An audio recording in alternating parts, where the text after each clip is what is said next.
Translation किसे कहते हैं और इसका मतलब क्या होता है, आइए इस वीडियो में बड़े आसान तौर पे समझते हैं कि ट्रांसलेशन कहते किसे हैं। यहाँ पे आपको दिख रहा होगा ट्रांसलेशन का हिंदी मतलब होता है अनुवाद। क्या होता है? अनुवाद। अनुवाद का मतलब होता है एक भाषा को दूसरी भाषा में अर्थ सहित बदलना।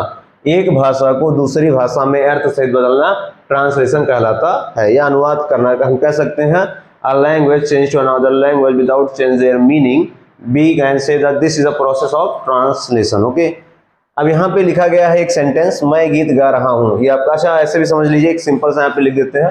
जैसे हिंदी एक हमारी भाषा है, हम इसको किस में बदलते हैं? इंग्लिश में बदलते हैं।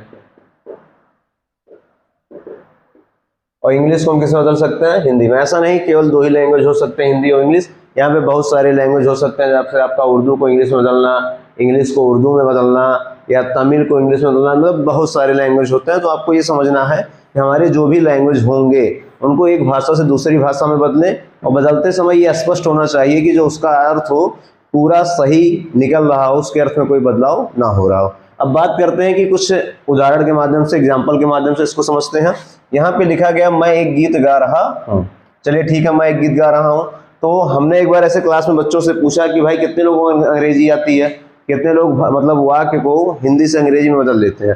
तो वहाँ पे एक बच्चे ने हाथ उठाया। मैंने कहा बहुत अच्छी बात है, आ जाओ। जब वो बोर्ड पे आया तो उसने लिखा मैं एक गीत गा रहा हूँ। हम तो चौंक गए, हम कहा भैया ये अंग्रेजी है? तो बोला यस सर, आप देख लीजिए अंग्रेजी में लिखा गया है, एक भी शब्द मैंने हिंदी का यूज नहीं किया है।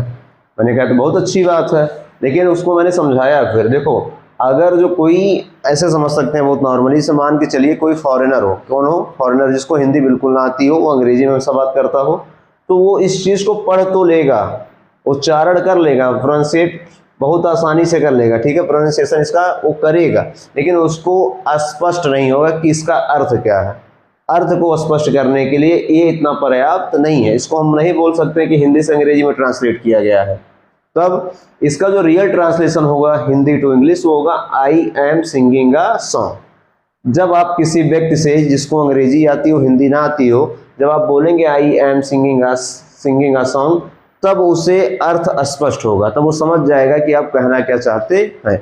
वहीं दूसरी तरफ इसको एक तरीके से और भी समझ सकते हैं। सपोज दैट कोई फॉरेनर हो जो अभी नया नया हिंदी सीख रहा हो, अब वो हिंदी तो सीख गया है बोलना, अब वो जैसे बोलता उसे हिंदी लिख भी देता, I am singing a song, वो लिख भी दे रहा। अब आप खुद बताइए, जिस व्यक्ति को बिल्कुल भी अंग्रेजी का नॉलेज ना हो, इंग्लिश नहीं बोल पाता हो, तब क्या वो इस चीज को अच्छे समझ पाएगा? बिल्कुल नहीं समझ पाएगा। चूंकि यहाँ पे लिखा गया तो आपको अच्छे समझ में आ रहा होगा, ठीक है। लेकिन जो व्यक्ति बिल्कुल भी इंग्लिश का नॉलेज नहीं रखता है, जब उससे ये चीज भले ही वो पढ़ लेगा, हो सकता हो हिंदी का जानकार हो, हिंदी पढ़ लेता हो, तो हिंदी तो ये पढ़ लेगा I am singing a song, लेकिन वो इसका मतलब समझ नहीं पाएगा। तो यहाँ से आपको स्पष्ट हो गया होगा कि ट्रांसलेशन क्या है। ट्रांसलेशन की हिंदी होती है अनुवाद। एक भाषा को दूसरी भाषा में अर्थ सहित बदलना अनुवाद कहलाता है, या हम कह सकते हैं ट्रांसलेशन कहलाता है। अब हम लोग इस एक नया सीरीज चालू करने जा रहे हैं, जिसमें आपको पूरा ट्रांसलेशन स्टेप बाय स्टेप समझाया जाएगा, आसान वाक्यों से स्टार्ट किया जाएगा और धीरे धीरे हम बढ़ेंगे। ये सभी बच्चों के लिए इम्पोर्टेंट है, चाहे कोई बच्चा, हम कह सकते हैं ये फर्स्ट से लेके ऑल जहाँ तक आप हो। यदि आपको ट्रांसलेशन सीखना है तो आप हमारे वीडियो को डेली वॉच करिए। हम लोग पूरी कोशिश करेंगे कि आपको स्टेप बाय स्टेप समझाया जाएगा। सबसे पहले हम लोग सीरीज लेके आने वाले हैं सिंपल सेंटेंस का। सिंपल सेंटेंस ऐसे सेंटेंस में हम सीखेंगे ऐसे वाक्यों को जिसमें टाइम के बारे में नॉलेज होगा बट एक्शन नहीं होगा। अब ये क्या है, थोड़ा सा एग्जाम्पल के माध्यम से आपको बता दे रहे हैं। जैसे राम एक अच्छा लड़का है। अब बताइए राम एक अच्छा लड़का है, ठीक है, क्या इस वाक्य में कोई काम हो रहा है? तो आप कहेंगे नहीं सर, इसमें राम के बारे में बताया जा रहा है, लेकिन ये नहीं बताया जा रहा राम क्या कर रहा है या राम के ऊपर कौन सा कार्य हो रहा है। तो इसमें ऐसा कुछ नहीं है, इसमें बेसिकली राम के बारे में बताया जा रहा है। तो इसमें टाइम तो राम एक अच्छा लड़का है, पीछे अगर जो आप देखेंगे है, तो ये आपको पता चलेगा कि ये प्रेजेंट है। लेकिन अभी आपको शायद हो सकता हो प्रेजेंट के बारे में बहुत नॉलेज ना हो, लेकिन फिर भी ट्राई करेंगे आप लोग तो समझाया जाएगा। जैसे मेरे पास एक किताब है, आई हैव अ बुक। अब इसमें भी आप देखेंगे there is no main verb, okay. तो हम फिर भी कोशिश करेंगे कि ये सिंपल सेंटेंस जिसमें कोई भी एक्शन वर्ड नहीं होगा, पहले हम ऐसे वाक्यों को सीखेंगे। दूसरे नंबर पे हमारा होगा टेंस।